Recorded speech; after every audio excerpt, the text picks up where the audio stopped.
Take the top plate and take the remaining press nut, one of the 3mm spaces, and the M3x6 stainless steel screw and washer to install the press nut into the top plate.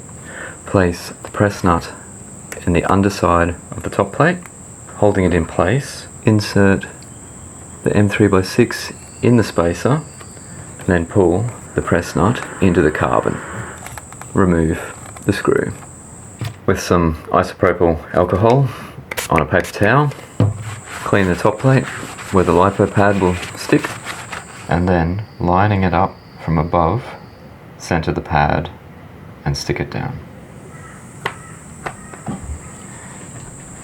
Pressing firmly to adhere, and the adhesive needs about 24 hours to reach its full strength. If you run a small pack, you can trim the lipo pad down. These are scissors designed for polycarbonate RC car bodies. You can trim the front and back off if you're running that centrally located lipo. And you can also trim the inside. Trimming the middle also allows the lipo strap to weave through the middle over the central X of the top plate. 6.73 grams and 3.75 grams. For the top plate, take 4 M3x6 caps, 4 M3x6 buttons, the 3mm spacers, 2 M3x12 caps, and the M3x8 cap, replacing that with the provided M3x8 button if you're planning on running a HD camera up the front and want to move your battery back on top of the Alien plate at the rear. Ready the rear antenna leads so that they have a clear path to the top plate, noting that the SMA will install slightly between the rear standoffs. Insert the first antenna tube, the SMA, and the remaining antenna tube, and then just gently locate the top plate. Having done that, just pin it in place temporarily with the M3x12 screws. Place the spring washer on the SMA bulkhead and the nut, and just thread that up.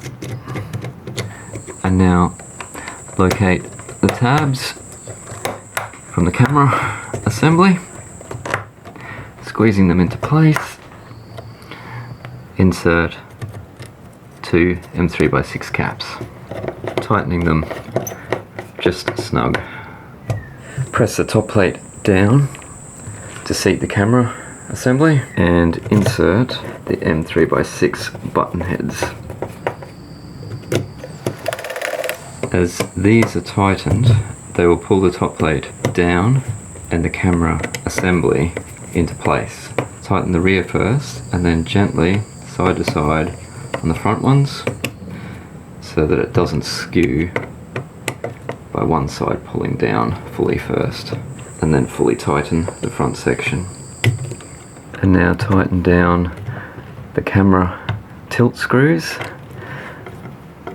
not too tight, just until firm.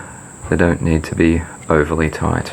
Now with the 8mm Turnigy driver and an 8mm open spanner, hold the bulkhead in place while just firming the nut, and then hold the bulkhead with the spanner to fully tighten the bulkhead.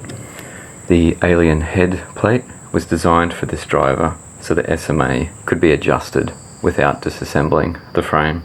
Roughly measure the length of antenna tube you'll need, cut it, and just do a rough cut. Cut 2, and then cut at about 45 degrees. Neaten up the straight ends as well. Remove the temporary M3x12s. Place the front spacer in first. Feed the antennas through. Take the front M3x8 and just get the threads started. Put the remaining 3mm spacers in place and drop the M3x12s through, just starting the thread. And now with the angled side of the antenna tube, feed it over the end of your antenna and use the point to work its way through both of those holes. Turning the antenna until it feeds through. Repeating. Use the point to locate the hole and then turn. Tighten down the front screw first and then slightly and evenly all the screws. And then fully tighten.